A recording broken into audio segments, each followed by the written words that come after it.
Dinadagsana sa Boracay ang kaliwat ka ng party ngayong Boracay weekend. Ang mga otoridad todo bantay sa seguridad at titiyakin daw na walang makakapasok na droga sa isla. Nakatutok si Lano Tingkungko.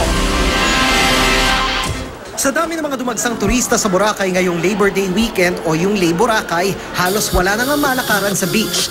67,000 na turista ang inaasahang darating hanggang Mayo ang uno na record-breaking sa loob ng 5 taon.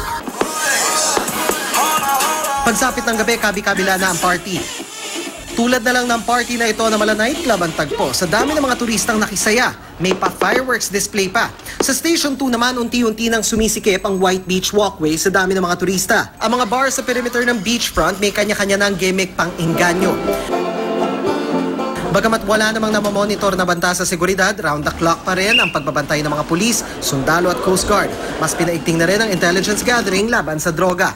Hindi po namin sinasawalang bahala po kasi yun nga po yung volume ng tourist na pumupunta dito sa Boracay, nagkakaroon din ng mataas na market yung mga illegal drugs. Mula rito sa isla ng Boracay, Dano Tingkungko, nakatutok 24 oras.